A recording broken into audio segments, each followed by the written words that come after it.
Kung gusto mo yumaman ng matuwid na paraan ay magnegosyo ka dahil ang kita sa negosyo ay unlimited. Hindi ito tulad ng trabaho na fix ang sahod. Lahat ng bilyonaryo ay negosyante, hindi empleyado.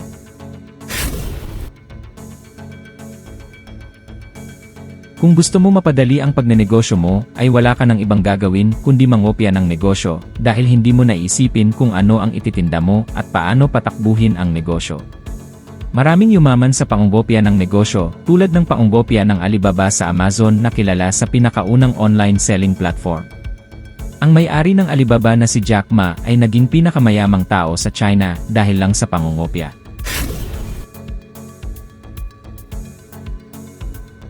Kung mayroon ng kopya syempre may pinagkopyahan. Maraming yumaman sa pag-imbento ng produkto dahil walang katulad, walang kakompetensya, at mataas ang interes ng mga tao sa bagong tuklas na produkto. Tulad ng inventor ng kangkong chips. Siya ay napakayaman na.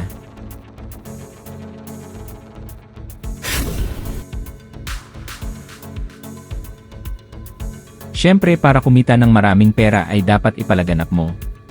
Walang saysay ang negosyo mo o inimbento mong produkto kung ibebenta mo lang sa kapitbahay nyo. Mas malawak ang nararating ng produkto mo, mas maraming pera ang kikitain mo. Pwede ka rin maging supplier ng produkto ng iba.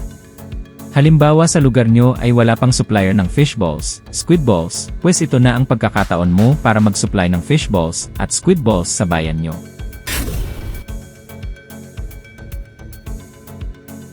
Isang paraan pa para lumaganap ang negosyo mo ay ipa-franchise mo ang negosyo mo.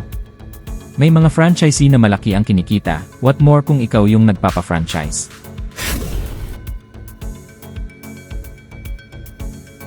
Kung gusto mo dumoble ang kita mo o gusto mo maging milyonaryo o bilyonaryo agad-agad ay dapat i-export mo sa ibang bansa ang produkto mo.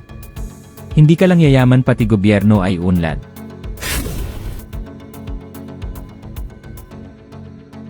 Kung gusto mo kumita ng malaking sahod ay magtrabaho ka sa ibang bansa, o kung gusto mo magnegosyo pero wala kang puhunan ay maging OFW ka.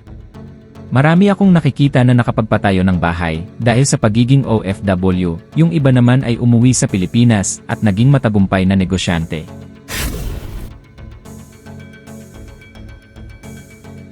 Kilala ang mga seaman sa pagiging mayayaman kumpara sa mga ordinaryong OFW. Itong trabahong to ay garantisado na malaki ang sahod na matatanggap mo dahil foreigners ang may-ari ng mga barko at maraming buwan ka sa laot. Hindi mo basta-basta magagastos sahod mo. Ang maganda sa pagiging seaman ay hindi apektado ng artificial intelligence.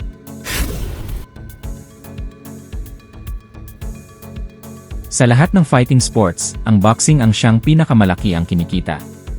Daang libo ang kinikita nito bawat laban. Kung gumaling ka milyon-milyon ang kikitain mo bawat laban pero hindi mo na kailangan maging kapantay ni Manny Pacquiao. Kahit lumaban ka lang dito sa Pilipinas at Southeast Asia o East Asia ay malaki na ang kikitain mo.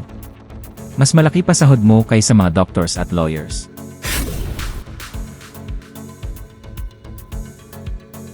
Hindi mo naman kailangan ng malaking factory para mag-manufacture. Kahit small scale lang ay pwede na tulad ng ice production, hollow blocks production, dogs breeding, organic fertilizer production.